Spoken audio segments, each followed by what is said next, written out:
Cabala is a mystical and esoteric tradition within Judaism that seeks to understand the hidden dimensions of God, creation, and the soul.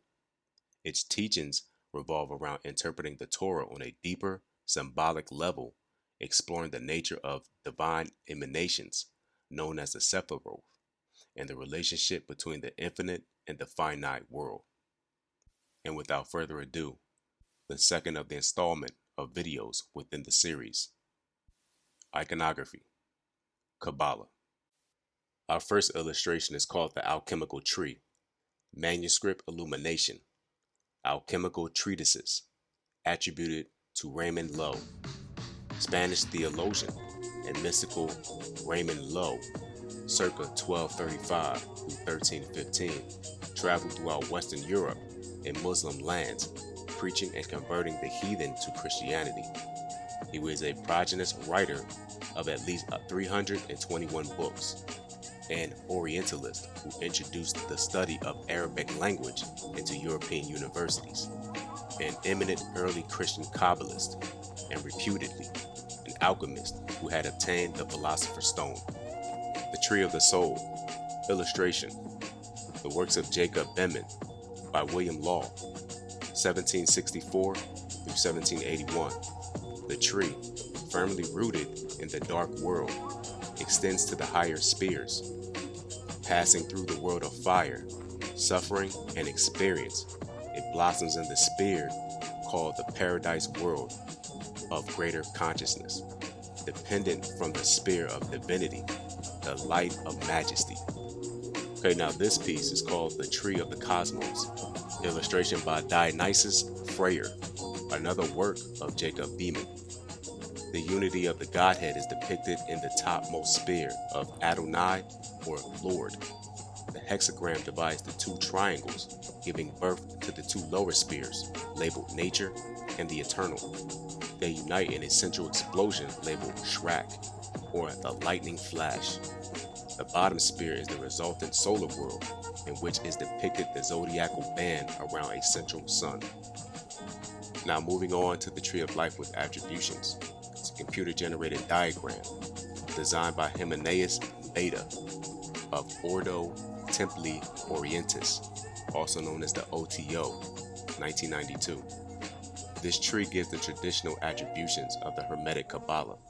Included are the names, numbers, grades of initiation, the planets pertaining to the Sephiroth. The path attributions include the Hebrew letter, tarot card, the elemental, planetary, and zodiacal correspondence.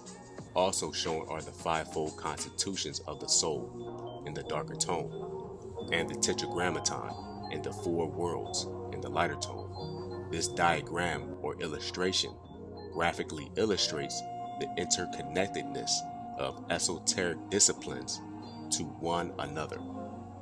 Now this is another baddie. This illustration is called Isis and Nephthys in adoration of the Ankh, the papyrus of Ani, 19th dynasty, circa 1250 BCE, Egypt. These twin goddesses are the wives and sisters of the brothers Osiris and Set.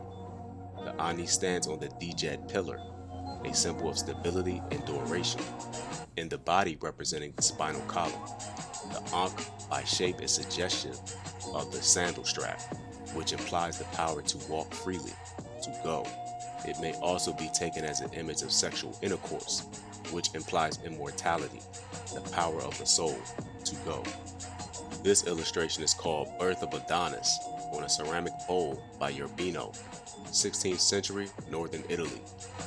The birth of the Greek god of vegetation, Adonis, from the trunk of the myrrh tree after a 10-month gestation was celebrated on December 25th, an early example of the dying god myth, examined at length by Sir James G. Fraser in The Golden Bowl. His resurrection was celebrated after 3 days in the tomb on March 25th. His cult dates to the 7th century BCE in Greece, Babylon, and Syria.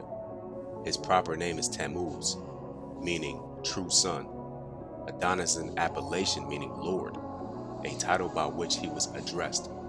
The annual death and rebirth of nature was celebrated in myths and rituals throughout the ancient world.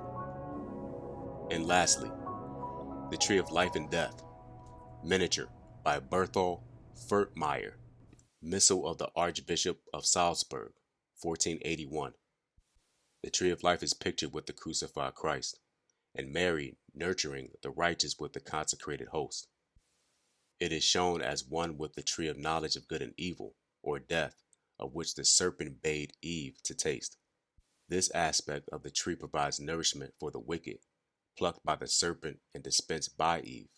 An angel stands to the left of the tree of life, a skeleton to the right of the tree of death. It is an unusual image to find within a mainstream Christian context. Good and evil emanate from the same physical basis and are equally capable of nourishing their adherents. This recalls the Gnostic Manichaean doctrine, derived from the early Zoroastrian, of the necessity of the conflict between good and evil.